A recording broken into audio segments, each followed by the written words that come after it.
Yeah. Here's a headline from this morning's Independent. A piece only dropped 25 minutes ago. It's by the journalist Sonny Hundal, and it says, "Why has it fallen to Martin Lewis to save the British public from rising energy bills?" Well, let's ask the man himself. Martin Lewis, why has it fallen to you to save the British public from rising energy bills? It hasn't. I'm impotent. That's the problem. I feel impotent today. I'm explaining the situation. I don't have any power to do anything. I am completely out of tools to help the most vulnerable, for whom this is a catastrophic, unaffordable price rise that will leave some dying, many others suffering health and mental health problems. And I thought very carefully today about the approach I take on this. And I've had some criticism from the press for catastrophizing. I plead guilty. I have catastrophized this because it is a catastrophe. And I'm now begging and pleading with whomever the new Prime Minister is.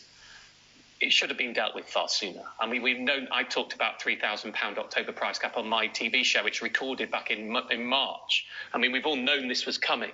The price cap is based on a published algorithm with one main variable, which is year-ahead wholesale rates. So we've known it was coming.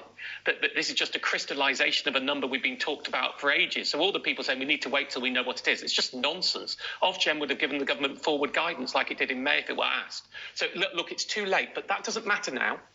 I always say, James, the difference between a political activist and someone like me who sees myself as a campaigning journalist is I am not here to try and expose the government failings to ask for a vote. I am here to beg, to plead, to pray that our new Prime Minister understands how urgent this is. And while we've left it late, on the 5th of September, on that day, lays out concrete plans that will stop a sizable chunk of our population having genuine health risks because of lack of food and heat due to this horrible expense, and another sizable chunk of lower and middle earners from having a catastrophic impact on their standard of living.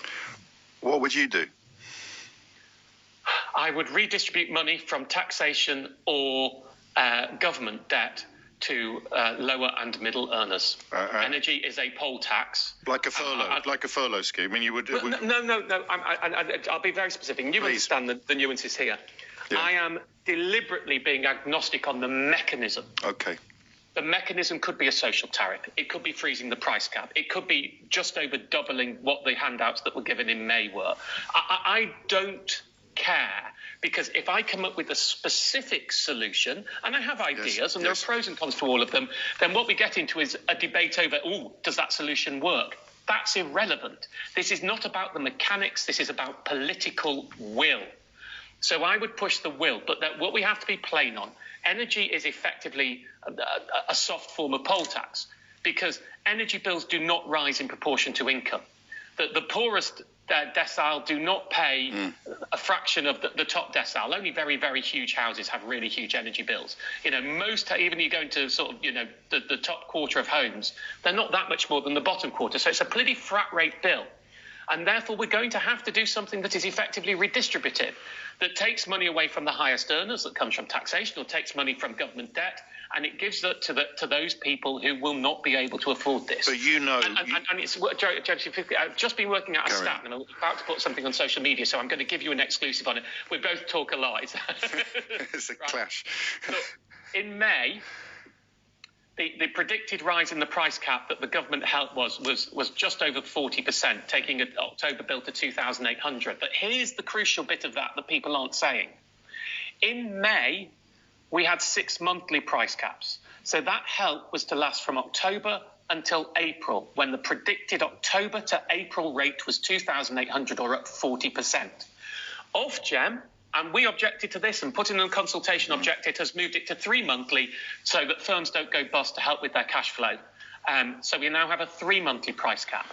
The projected January price cap is up another 50% on top of the 80%, taking a typical bill to £5,386 pounds a year, pro rata.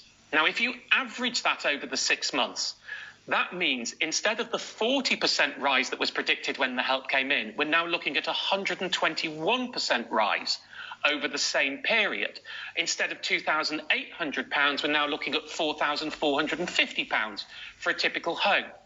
So that means there is a shortfall of £1,600 prorated over that period on the help that was announced in May. That is the scale of the problem.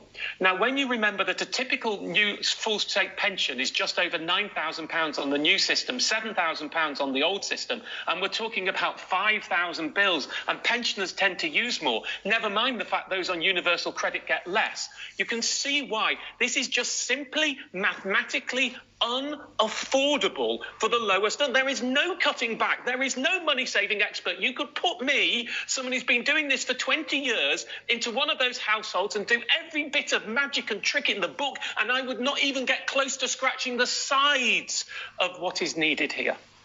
So I'm going to read you Liz Truss's comments shortly and just ask for your thoughts, whether they provide you with any optimism. But before that, what is this going to look like then, Martin? I can imagine, and I see some of the pictures you've painted very clearly, but what will it actually look like in the homes, in the houses of the people who will not be able to pay their bills? People being moved to prepayment meters, then not being able to put money in. But if you want a very simple answer, it will be dark and cold. Today's announcement will cause grave concern to many people across the UK who will be worried about paying their bills. As Prime Minister, Liz would ensure people get the support needed to get through these tough times. She would immediately take action to put more money back in people's pockets by cutting taxes and suspending green energy tariffs. Look, cutting taxes doesn't help the large numbers of vulnerable people who don't pay any tax. Cutting the green duty is about 150 quid. So I said it was 1660. You've got about £1,500 left to go. I have to tell you, though, I think she will do more than that. Good. It is political suicide not to. I just do not think it is feasible for there not to be more help for vulnerable people. It's just that nobody can turn a blind eye to this. But that's public spending. Let's not get bogged down in the politics of it, but she can't offer tax cuts and increased public spending in the same breath without crossing the streams. Well, of course, look, that's what has to...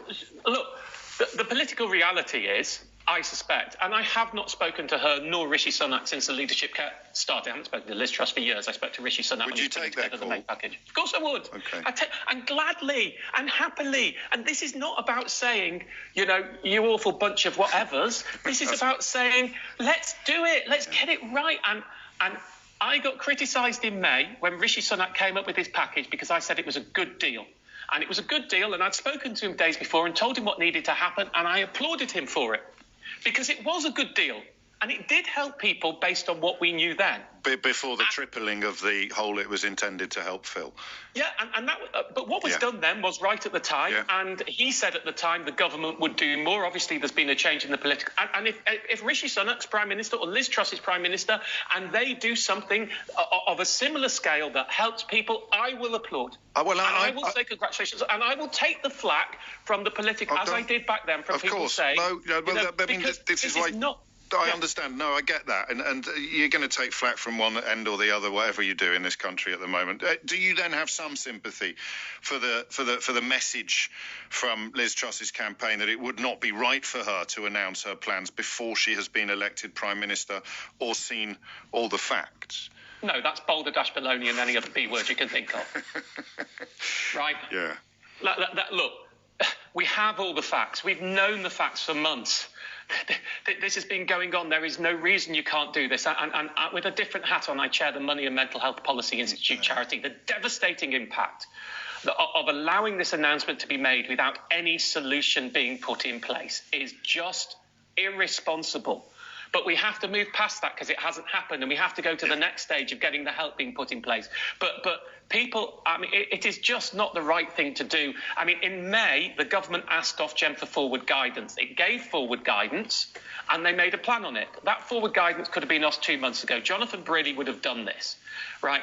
And funnily enough, I think Ofgem have got quite a few things wrong on this, but a little bit of understanding here for Ofgem. Go on. Right. So I'll give you an example that I think is totemic of the problems it's faced. One of my criticisms has always been they increase the standing charge, which is the amount everybody pays a day. So now you're going to pay 270 quid a year for gas and electricity, even if you don't use any. Right. Now, that seems a moral hazard to me, and it's disproportionately affects those who are cutting their use on the lower end. Now, we campaigned for Ofgem to reduce that standing charge, as did the energy firms, to be honest. Someone who wasn't campaigning for it, and who I have an enormous amount of times for, was Citizens Advice. Citizens Advice said don't do that, because it identified those vulnerable people with high use who would be disproportionately hurt by it. Right. Now, ultimately, what we needed specific targeted help from government for those high-use customers, and the standing charge reduced. But of course, because we have a zombie government, Ofgem had to work in the status quo, even though we have had a chaotic system where there is no status quo and everything is in a huge state of flux. So it had to work without the other element that was needed, so had no choice. I mean, I still would have got lowered the standing charge, but it made that decision. Yeah. So I have some sympathy, and people attack it for the level of profits. Well, remember, Ofgem regulates retail firms, or the retail end of firms, who aren't making excess profits, and in fact many have gone bust. Some of them have the same parent company, like Centrica, which I note gave its 10% of British Gas's profits, the retail end, not 10% of Centrica's profits, which have been big money to help people. But Ofgem doesn't regulate those ends. That's the government again. So I think Ofgem made some calls wrong, the way it recalculated, moving to a 3-month price cap, the 2%, the standing charge issue. I think all of those I would have done differently. But ultimately, this is government, not the regulator, who has the power to make the changes that are needed. There is no substitute. Martin, we're out of time. So very, very briefly, a word on the businesses and the schools and the hospitals who don't have a cap on their energy bills. What's going to happen there? Well, there's actually no change there, because they've already been paying the inflated bills. And people ask me, what's the point of a cap? The price cap is effectively delayed rises. Right. It's a time lag issue. So it's delayed rises by 3 or 6 months. Businesses are already, when they renew their contracts, because often they have contracts, and I don't cover business energy, I should say, they're already on the much higher rates, and that many will go bust. When they come to change their contract. Yeah, the help is needed for businesses too. Again, not my area, but clearly, I mean, I've said before, this is a pandemic level of intervention that is going to be needed. Not the same cost, but the same level of urgency. We are in that type of scenario here. Martin Lewis, thank you as always for your passion, but also your knowledge. And that quote again from the probable future Prime Minister's camp. As Prime Minister, Liz would ensure people get the support needed to get through these tough times.